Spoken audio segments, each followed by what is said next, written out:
Hello and welcome to Star Citizen Sunday with me, Ryan, aka Sifu Messiah. This is a weekly show which covers everything from the world of Star Citizen over the past week. Links can be found in the description for everything we discuss, so let's get on with it. So this week, Chris is in the hot seat again, answering 10 more questions. All the ships announced during the holiday livestream are available again to buy, but that ends tomorrow, so get in there quick. Plus, 2.1 is now available on the PTU for everyone.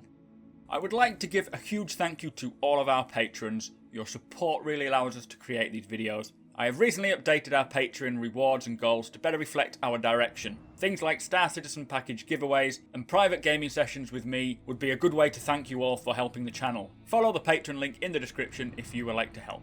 If you are still to sign up to the RSI website, please use my referral code as shown on screen or in the description, and you'll receive 5,000 United Earth credits which can be spent in the Voyager Direct store for your ships, your character, or whatever you choose. You don't have to spend anything to sign up. It's only once you pledge that I'll be granted an RP point, which will get me some little rewards in the future. So before we get to the questions with 10 for the chairman, he first of all mentioned that procedural planet generation technology is pretty far along, and they will be able to use parts of it in the not too distant future. He says 2016 will be exciting, continually adding stuff to the alpha, and obviously Squadron 42 will be coming as well. So, moving on to the questions. First one being, do you plan to introduce any additional star systems to the baby PU? And he says that they will flesh out the Stanton system first, as jump points will come on later. They want you to be able to fly down to planets, trade and do combat first, then open up additional systems with jump points. Starting with 2.0, they're going to build it out first, then open up to another system and just make it all work. He says they will likely put Delmar's Levski asteroid in, which is the procedurally generated planet we have seen. Let us test it in the PTU and get it working.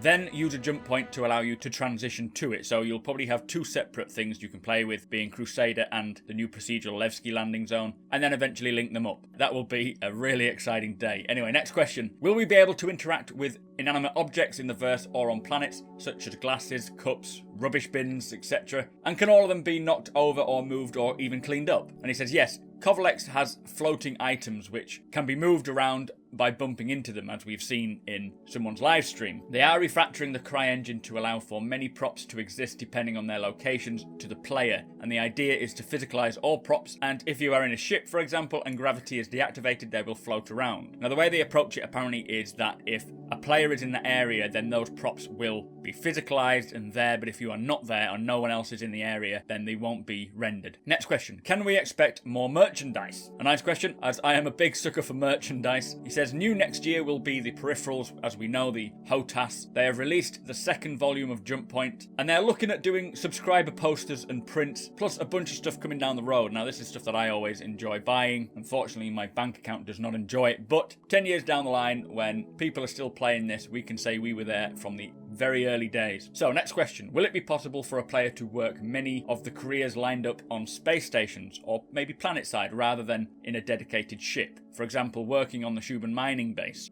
And Chris says that it's a good question, but probably not right off the bat, so it won't be with the first drop of the persistent universe. They will have NPC locations where mining occurs, and early on they will not allow the player to work on a station, but he did say that later maybe a player in a smaller mining ship can get a contract from Shuban to mine and then bring them the minerals, so you can get employment. But, for example, being a security guard on Shuban will not be something coming soon. They do discuss other long-term careers, though, so it is obviously on their mind. And this is a great example of what happens with Star Citizen's development, is most games will have their set things that they want, and they'll put them in there, and then that's it. Chris takes these examples and thinks, well, obviously you can't do it first thing because there's a lot of implementation and design to be involved in this, but it's something that they would be happy to drop later in. And with a project hopefully lasting more than 10 years, which is Chris's vision, then all of these things can be put in there, and it'll just expand the universe. So, next question. Is there any plans to allow a ship to anchor to an asteroid while landed? Now, Chris says that he doesn't think you will actually need to. There are no external forces, and your ship should just stay there. So, it's not likely that you would need to anchor yourself. But he says if the need arose, then perhaps they will implement that. But again, not for the first iteration, as currently it doesn't seem to be needed. I've landed on an asteroid and floated around, and obviously there's nothing pushing your ship around, so your ship will just stay there. But like he says, if it needs it down the line, then they'll implement that. So, next question. What behavior behaviour would be considered as grieving. They say that you mentioned earlier putting grievers into instances together. Now Chris says it's kind of hard to say. Typically he says it's spending time harassing new players, maybe hanging out on the edge of the green zone, waiting for players to leave the area, and then just killing them, or deliberately crashing your ships into the landing pad. And he says when you have been antisocial in a UEE patrolled space and continue to be antisocial, a bounty will be put on your head and broadcasted, authorising PvP on you with no penalty, because if you are in a UEE place and you start shooting at someone, then you will get a bounty anyway. He says they'll have systems like this to help stop people trolling other players, but obviously it'll still continue in other areas. Now when it comes to things like banning, it's not likely to happen. More like you would, if you continue to grieve people, you would then be put into an instance with other people who continue to grieve people, so you are all in the same instance. There will be other elements to sort of not encourage this. Obviously they want pirates to be pirates, but they don't want people being harassed just for the laughs. So people who just purposely take the piss and troll people will be put with other people who do it, so they can do it to themselves, or to each other should I say. But if you want to be a pirate and you want to attack people, you want to steal their ships, that is not going to be considered as trolling, because it is in a way a career path, so it should balance out. So next question, second to last question. What are your thoughts on being able to stream other players' helmets or ship nose via an in-game camera module? Now this is something that was asked a while ago, about maybe having monitors on your ship where you could watch people's point of view while they are in FPS, but Chris Roberts answered it in a different way. He says one in-game feature and the roadmap is to allow other people to stream in-game like the PlayStation streaming has now. They will also have cameras set up around the verse, sort of like traffic cams, which you can then go to the website and watch, or even in a bar, or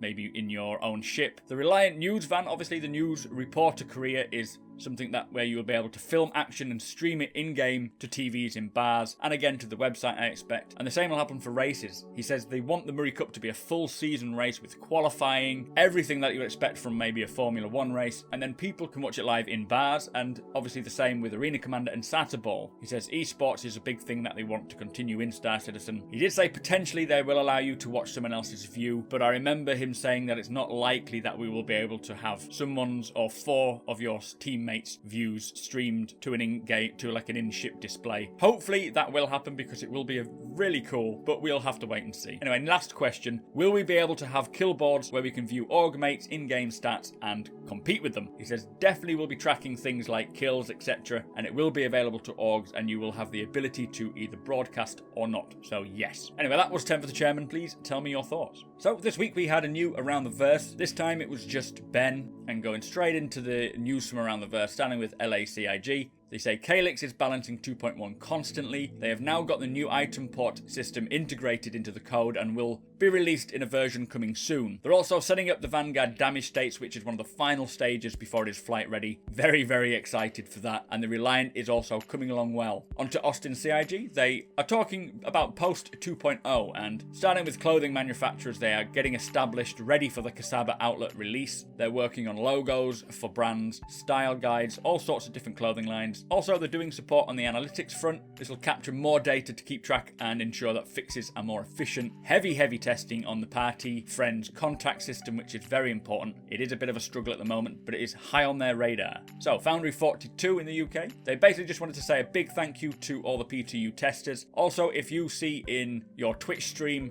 someone called Luke CIG, that is one of the QA testers watching your stream, taking notes. But that was all from the Foundry 42 UK team. Onto the Frankfurt team. They say they're working on a new high-tech mining facility, but it's still a bit secret. They're getting the look and the feel of this high-tech facility, but they're also working on automated testing for things like hit reactions from the AI, gunshot particles, etc, etc. This gives instantaneous feedback of any breaks and bugs and so forth, which can then be fixed much faster. This is rather than going into a build, so producing a build and then QA testing it, finding the bugs, then redoing it and putting another build out. It's just so much quicker, and it will just give us a much more polished product at the end of the day. So from there, Jared sat down with Emery Switzer, who is the lighting artist. Now I think this is a part 1 interview. He actually came from the community as well, and what he did before he actually became a CIG member, he was tearing up the hangars, taking them apart and then relighting the hangars, and from doing this he got noticed and employed. And he is one that started with Area 18, then he moved to the Southland hangar, then the Revel in York, and he's now working on Crusader. Do check the link if you are interested in that.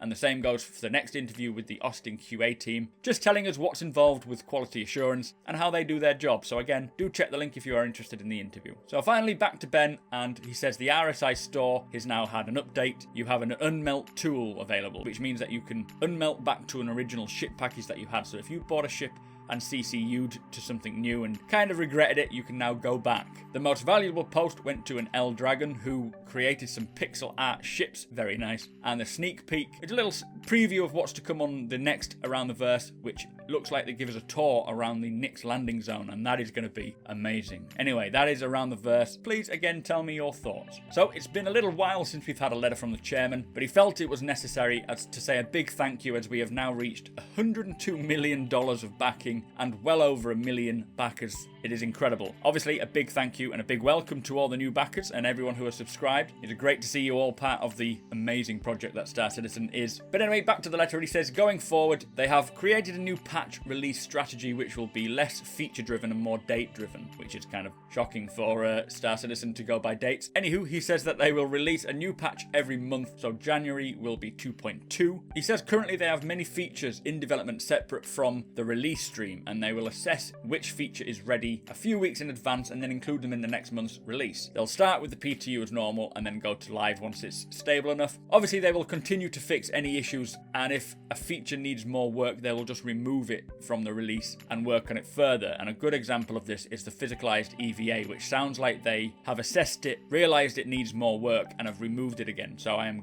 happy about that because it wasn't quite up to standard, but it's a much more efficient way of bringing us builds. Now with 2.0, they now have a good strong framework for any new feature, whether it involves FPS, ships, social or planet side, and in the coming year expect to see huge amounts of the persistent universe fleshed out. Obviously they're still working hard on completing Squadron 42, and Chris Roberts will be in the UK in 2016 a lot, closing it out and getting it released. So every backer will receive a UEE war bond for our hangars. Now the bond will be issued depending on what year you backed. 2012 will be 2942, 2013 is 2943, and so on and so forth. For now, it's just going to be a decoration, but one day, he says, when the war with the Vandal is over, you will be able to redeem it for credits, which is incredible. Such a cool feature. Now, he just left us with some end-of-year numbers, and the RSI website has had 173 million page views, 9.5 visitors in 2015 alone. Citizens have downloaded more than 30 petabytes of content this year. 80,000 backers have explored Crusader in 2.0 in its launch week. The dev team has created 16,503 tasks and resolved over 15,000 of them. The team generated an average of 6 game builds per day, and QA generated over 17,000 bugs this year. Bug smashers have since resolved over 12,000 of them. Very impressive. Finally, he says he wanted to thank all the other space sims being created, and it's great to see a renaissance of space games, all of which inspire, and obviously everyone argues about which one's going to be best, which one's this, but they're all different, they're all unique in their own way. Let's not argue about them, let's just appreciate them all, because it's the first time in a long time that space games have actually come back, and he wishes them all well and the best of luck in 2016, and same comes from me. Anyway, that was the letter from the chairman. Great to see Chris's passion. So also this week we had a new galactic guide, this time focusing on the Nexus system. There is a new tracker post titled Code of the Hunt, which I am still to read. Mark is back with Bug Smashers episode 17. Please check the link in the description if you wish to watch that. The holiday ship sale is on until tomorrow. Now this is all the ships from the holiday live stream, and if you missed it or you missed your chance to buy any ships from this live stream, now is your chance. You have until the 28th to buy them, so do hurry. Finally, 2.1 is released to everyone on the PTU.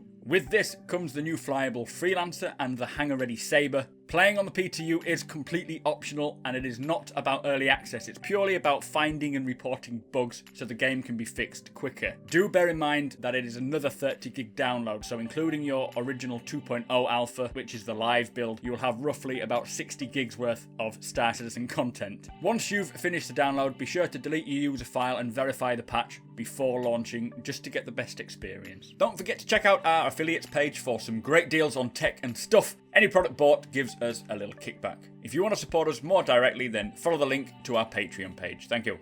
On a quick side note, I just want to bring some attention to a Star Citizen community website called redacted.tv. It's a great place to get all the news on Star Citizen and also check out some other YouTubers or Twitch streamers. Highly recommend signing up, the link is in the description. So that brings us to the end of the show. Thank you for watching and thank you to our subscribers, plus a massive thank you to our patrons as you make this possible. If you like what we do and want to help us make it better, follow the link in the description to our Patreon page to learn more.